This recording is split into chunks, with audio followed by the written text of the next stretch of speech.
Од 18 до 22 јуни организиравме студиска посета во Шпанија, односно во Европската агенција за безбедност и здраве при работа. Присутни беа представници од граѓански организации, медиумски организации и државни институции од 5 земји од Балканот. Од делот од медиумите од Македонија беа представници од наша ТВ, односно уредник и водител на економската емисија Профит Марија Георгиевска и регионалниот PR експерт и во одделот за социјални медиуми Бојан Кордалов. Денеска заедно се со нас за да ги споделат нивните впечатоци. Најпрво и Марија, сега сте во една друга улога како гостин, ако може така да кажам. Кажете ми колку ова студиска посета допринесе за едно унапредување, еден ваш професионален и личен развој? Пред се ми е задоволство што изборот на вас како организатори е да можеме јас да ја имам таа привилегија да бидам дел од ова студиско патување. Поминавме прекрасни денови на работа, активности, дружење, запознавање со колегите од регионот и секако со нашите домаќини во Билбао.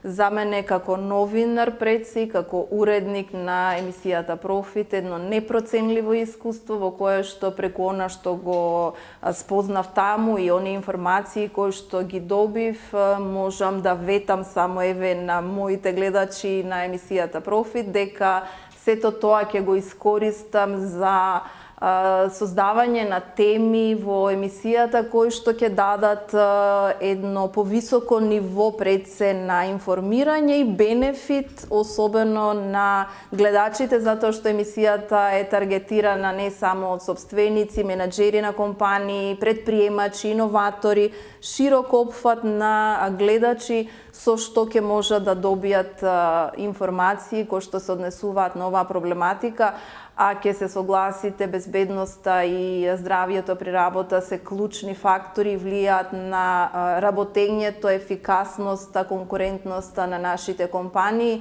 што сметам дека ќе го дадам својот придонес од она што сум го видела, да го презентирам и на гледачите на емисијата Профит, за да можат да го сватат пред се како многу важен дел од нивното функционирање, независно во која улога се, дали се работници, дали се менаџери, сопственици на компании, затоа што тоа треба да им помогне да ја подигнат, изградат свеста за важноста на заштитата и безбедноста на работниците, а со тоа да бидат многу поуспешни во своето работење. Така што можам да заклучам дека оваа посета е за мене навистина едно големо, непроценливо искуство од аспект на мојот професионален ангажман и уште еднаш би ја искористила оваа прилика да се заблагодарам на организаторите затоа што ми дадоа можност како новинар и професионалец во оваа дејност да се стекнам со едни вакви нови искуства.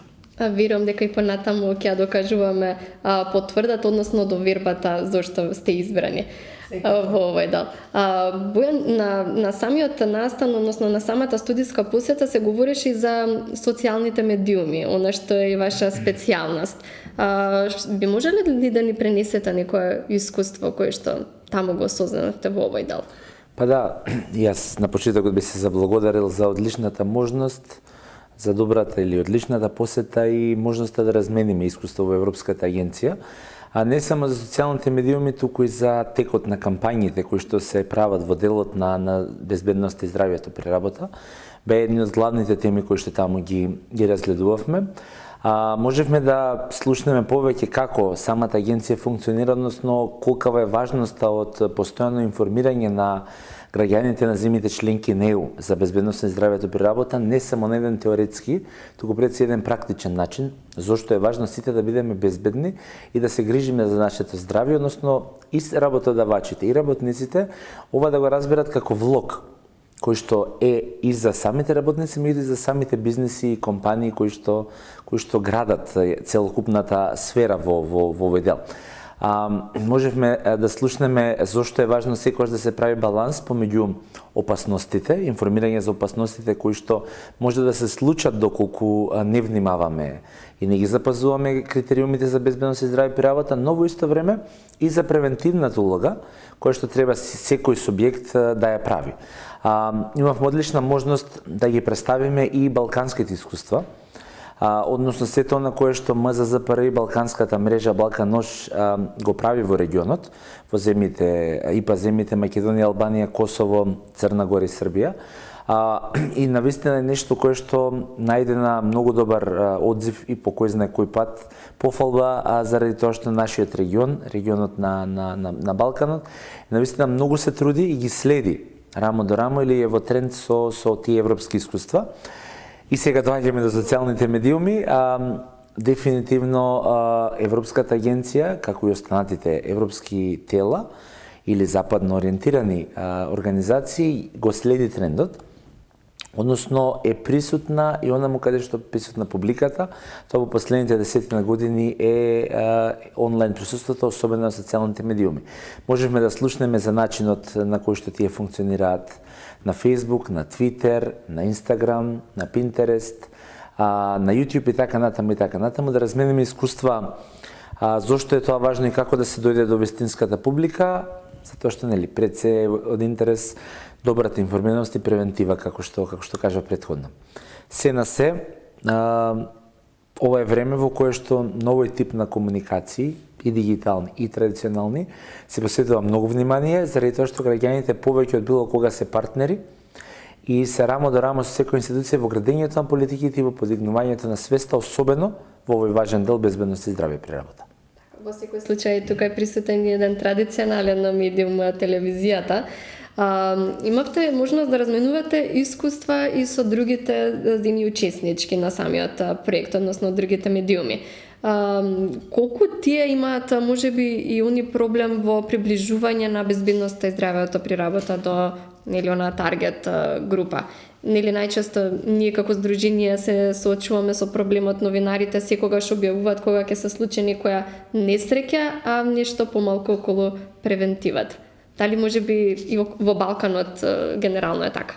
Јас по она што можев да го комуницирам со колегите, состојбата е слична. Можеби не идентична како во Македонија, затоа што секоја држава си има своја специфика заради околностите, економијата, состојбата со компаниите, стопанството, квалитетот на капиталот кој што го имаат компаниите и така натаму.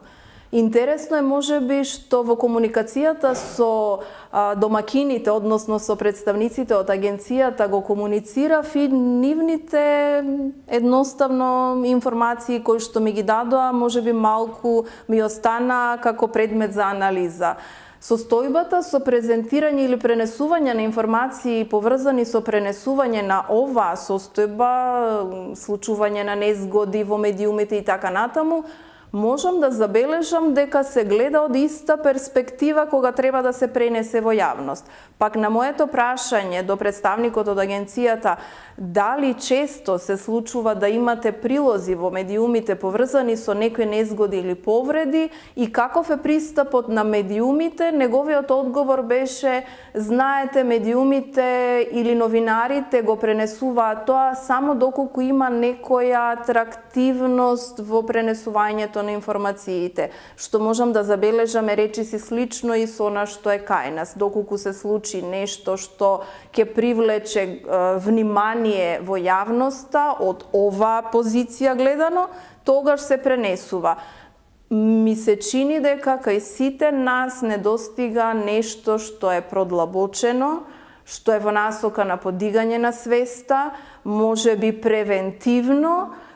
Сакам да нагласам дека мораме конечно да избегнеме од површноста при презентирање на оваа тема. Не смееме да ја пласираме во јавноста инцидентно, напротив, мораме почесто, потемелно да го предочиме она што ќе биде во насока на креирање на повисока свест кај работодавачите, кај собствениците на компании, менаџерите, работниците, затоа што честопати и работниците можеби не се информирани доволно или пак немале шанса да разберат како треба да се грижат за своето здравје. Значи, многу покомплексна е темата, но она што е мој впечаток е дека состојбата е речиси идентична и дека ние мораме да се заложиме и како медиуми заеднички со вас, нели, кои што се актери можеби најмногу, да дадеме свој така попродлабочен пристап во комуницирањето со јавноста за оваа тема.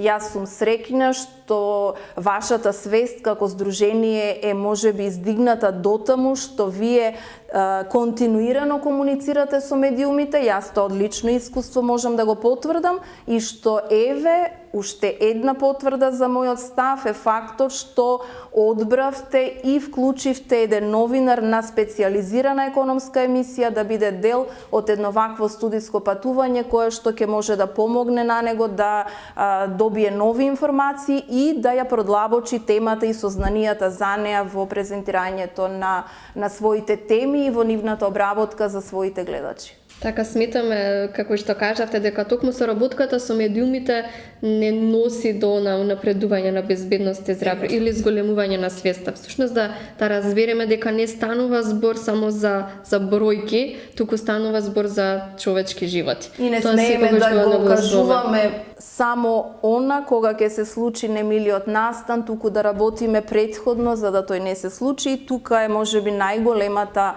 важност на медиумите, да не останат навикнати да пренесуваат информација само кога имаме смртен случај или повреда при работа. Туку можеби превентивно, едукативно, за да можеме да го очекуваме ефектот кој што секако сите го посакуваме, помалку повреди на работните места. Да не бараме тогаш виновник всушност. Бојан, кој е твој впечаток во однос на ова прашање? Па, јас веќе се идентификував како поборник на правата на медиумите, и особено традиционалните медиуми. Апсолутно ќе се сложам и ќе се надобрзам, зависи што компарираме. Ако постојано пред очите ни се централните вести на националните телевизии, нормално дека тука бидат поограничени и дека секогаш ќе преовладува она што е поатрактивно или, за жал, нешто понегативно од другите вести. Меѓутоа, многу баво спомена Марија, во суштина, токму МЗЗПР, Македонско дружение за заштита при работа, е тој добар пример, кој што ја има сватено потребата да редовно комуницира со медиумите. Не говориме да комуницира само кога има нешто да каже или само кога има некои бројки да соопшти, статистики или да одбележи национален ден, туку буквално постојано да ја информира јавноста како што е тоа ред преку медиумите, преку традиционалните медиуми, преку социјалните медиуми за она што е теков на работа и соработка. Само на тој начин ќе може да се сврти вниманието и да можат и уредниците и новинарите да се заинтересираат за оваа тема. Бидејќи многу теми постојат денеска, многу проблеми, многу issues, нели, многу прашања се отворени и не може да очекуваме дека самите новинари ќе можат постојано да посветат внимание на темата без при тоа да укажеме или да дадеме предлог на нешто дека сметаме дека треба да се обрне внимание. Медиумот сам одлучува што е она на кое што ќе обрне внимание, но факт е дека доколку се има професионален однос, факт е дека доколку постојано се градат професионални односи со медиумите, односно со новинарите, дека темата ќе дојде на површина, онака како што пред се каже Марија, превентивно, или со еден збор, ако воведеме стандарди, тогаш многу ќе влијаеме во превентивата, односно ќе ги намалиме бројот на несреќи. Никогаш не може во ниедна сфера, за жал. Визија нула, не постои. Така е, за жал, значи сите би сакале да биде така. Меѓутоа, колку сме поблиску до така нареченото совршенство или колку што сме поблиску до намалување на бројот на несреќи, намалување на бројот на непријатни работи во делот на БЗР, колку повеќе зборуваме за превентивата, толку сме на подобар пат. Проблеми има и во Британија, и во САД, и во Македонија, и во било која друга земја на светот. За жал, на Балканот проблемите се поголеми, бидејќи дури сега оваа тема добива на пошироки размери, и тоа повторно благодарение на огромниот ангажман на МЗЗПР, меѓутоа и препознатливост или тоа што донаторската заедница од Европа. Но и на самата мрежа балканска, која Така што е вклучена во која што е проект. предводена нели од МЗЗПР, меѓутоа и од донаторската заедница која што препозна дека има организација која што професионално се бави со ова. Истото тоа се случува и во медиумскиот простор и верувам дека со оваа стратегија и со овој начин навистина ќе зборуваме за позитивни работи и за превенција и воведување на европски стандарди во Македонија и регионот. Верувам дека овие препораки ќе допрат и до сите што не гледаат, но и на нас како здружение и се надевам дека ова ќе биде само уште еден повод за продлабочиме нашата заедничка соработка за во иднина. Ви благодарам. Благодарим.